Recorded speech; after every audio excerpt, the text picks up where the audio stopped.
His code name's Jackal. He's a mimic.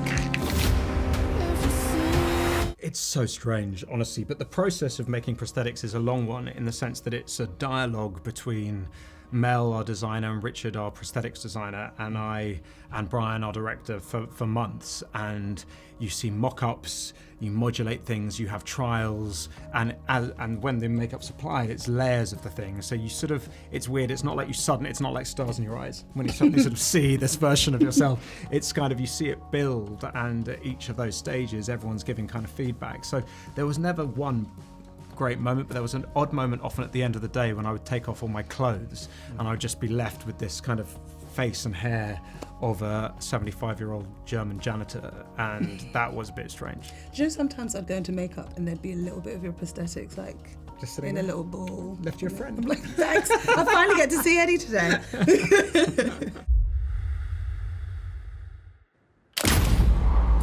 Who did I look to? There was one interview of David Bowie from, I think, about I can't actually remember what year it was from, but it was maybe from the 70s, and it's one of the first interviews in which he was dressed as himself, and no makeup, no sort of costume, and he talked about these different personas and why he was most comfortable playing other people. And that interview was so intriguing for me because it wasn't just about the way he behaved, in that there was a steeliness, but also he drew you in the interview. You couldn't look anywhere else. He was so enigmatic, and yet he seemed to be being open. So not only the way he behaved, but also the content of what he said in it about being happier in being other versions of himself, that was quite an insight for me. I didn't so much draw on any other characters. I think that so for the Woman King, I'd done my own stunts entirely for the first time, probably the last time, and I said here that I was going to just take a break. Then when Bianca came up, I thought, well, I can't not do it.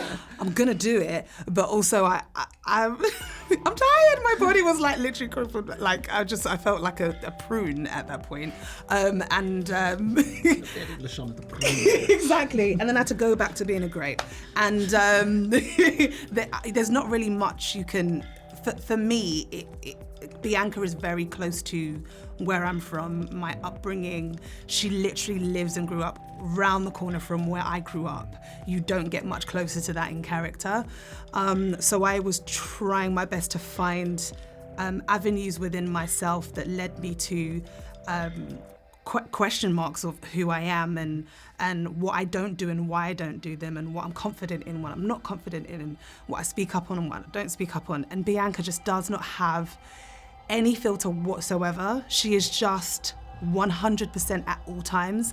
And I don't think I recognize that in myself. That's a different level of drive and purpose, but also complication that I have somewhere that I'm able to put in the character, but not so much people, but I guess women that I recognize, definitely.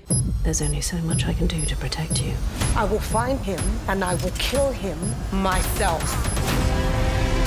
When I saw the scripts in my inbox, I felt great trepidation because I had been a massive fan of the book when I was younger and that original movie. But what I read, not only was it set now, but it retained all of those qualities that I'd loved from the original film. There was a kind of analogue.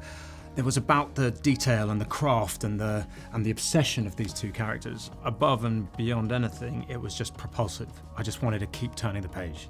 And for me, it was the sort of TV that I like to watch. And so that was quite exciting. I, after reading the first 3 episodes, was very grateful that we were diving into a character that is sometimes in this world typically a man, now as a woman, and we get to see the psychology behind women in this, service women in general, but women like her who have to balance being at work, being a mother, being a wife, being a good person, making good decisions, and then struggling with all of those things at the same time.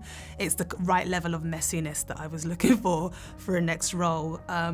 But also I could see so much in the scope of the show in general, in how they'd reinvented it in a really clever way, but also maintained and respected the classic in a beautiful way, and brought in these other female characters also that just make sense to me when I read scripts. And we had, you know, a great director to start off with, Brian Kirk, who helped, I think, set that pace, the cinematic drive in force for this show is in a different realm to other TV shows out there, and it kind of matches where I could see it going in the future. So all of it is what I'm really saying. All of it was impressive.